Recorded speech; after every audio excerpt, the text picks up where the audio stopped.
Hi అండి, అందరికీ నమస్తే. ఈరోజైతే సొరకాయ కర్రీ అయితే చేసుకున్నాను. చాలా బాగా కుదిరింది. ఇలా ట్రై చేయండి, మీరు కూడా అస్సలు వదలరు. ముద్దైనా కూడా వదలకుండా తినేస్తారు.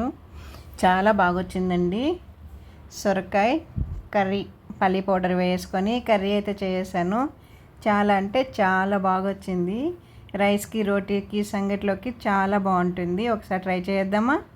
ముందుగా అయితే సొరకాయ వేసుకున్నాను నేను 1/2 kg వరకు. పైన పొట్టు అంతా కూడా నీట్గా తీసుకున్నాను. ఇలా చూసారా?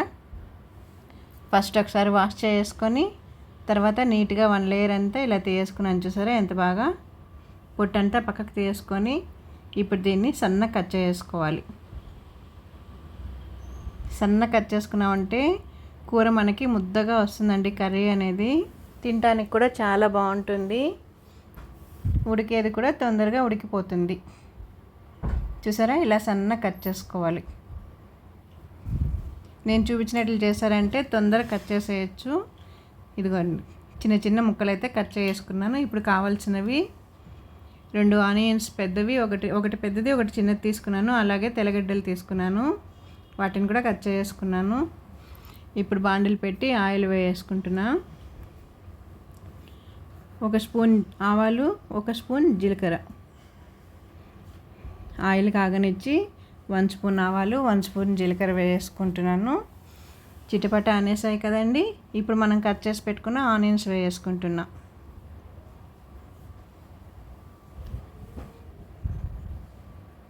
ఆనియన్స్ అనేటివి బాగా వేగాలి.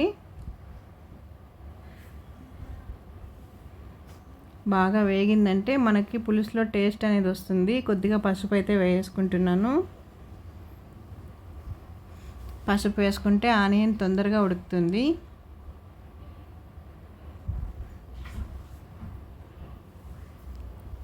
బాగా వేపుకోవాలి.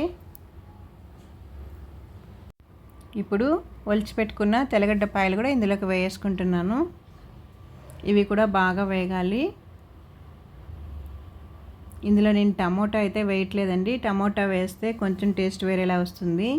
టమోటా వేయకుండా చేస్తున్నాను ఇది. ఇప్పుడు కట్ చేసుకున్న సొరకాయ ముక్కలన్నీ ఇందులోకి వేసుకుంటున్నాను. టమాటో కూడా మీకు నచ్చితే వేసుకోవచ్చండి. నేనైతే ఇలా చేస్తున్నాను. కూర అనేది కూడా ఎక్కువ వస్తుంది టమాటా వేసామంటే, కానీ టేస్ట్ అనేది మారిపోతుంది. ఆనియన్, తెల్లగడ్డ వేసుకున్నామంటే చాలా బాగుంటుంది. నేనైతే ఇలా చేస్తున్నాను కర్రీ. చూసారా? బాగా వేపుకోవాలి. సొరకాయలో వాటర్ కంటెన్సీ ఎక్కువ ఉంటుంది కదండి. ఫస్ట్లో మనం వాటర్ వేయాల్సిన అవసరం లేదు.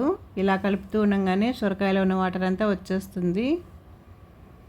తగినంత ఉప్పు వేసుకోవాలి.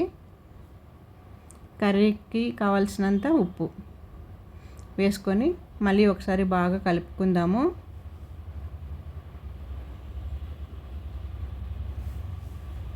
చూసారా? ఇలా బాగా కలిపేసుకోవాలి. ఇప్పుడు ఒక 5 మినిట్స్ వరకు ప్లేట్ పెట్టి వదిలేద్దాం. మీడియం ఫ్లేమ్ పెట్టుకుందాము. ప్లేట్ పెట్టి ఒక 5 మినిట్స్ అలా వదిలేద్దాము. అందులో ఉన్న వాటర్తోనే ఆవిరితో ఉడికిపోతుంది అనమాట సగం వరకు. ఇదిగో చూసారా? 5 మినిట్స్ అయిపోయింది. సగం వరకు 50% ఉడికింది కదండి. ఇప్పుడు పౌడర్స్ వేసుకుందాం.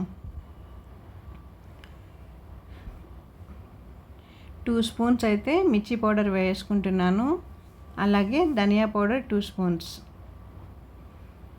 వేసుకొని బాగా కలుపుకుందాం.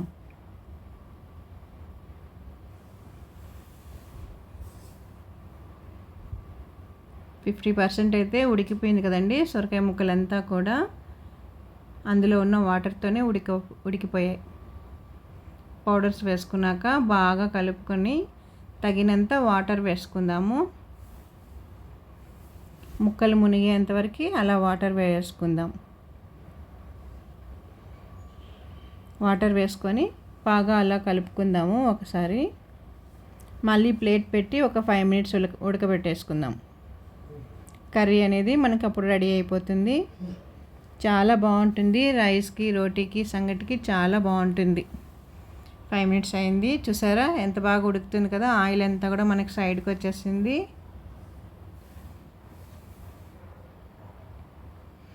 సొరకాయ కర్రీ అండి, చాలా బాగుంటుంది. ఇలా ట్రై చేయండి.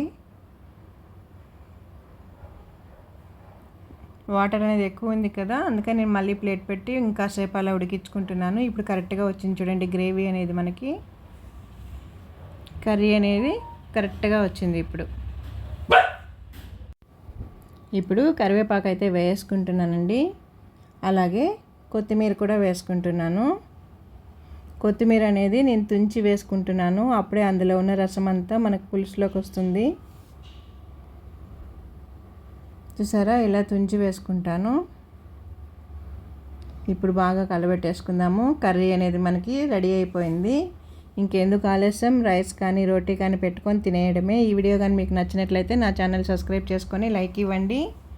ఇందులోనే ఇప్పుడు చివరిగా నేను పల్లీ పౌడర్ అయితే వేసుకుంటున్నాను. పల్లీ పౌడర్ వేసుకొని బాగా కలిపేసుకొని స్టవ్ కట్టేసుకుందాం. రెడీ అయిపోయిందండి కర్రీ. చూసారా ఎంత బాగుందో, టేస్ట్ కూడా అలాగే ఉంటుంది, చాలా బాగుంటుంది. ఇదిగో చూడండి, వాటర్ అంతా ఇంకిపోయి మనకు ముద్దగా వచ్చేసింది కదండి. కర్రీ అనేది సైడ్ డిష్కి పెట్టుకొని కూడా తినేయచ్చు.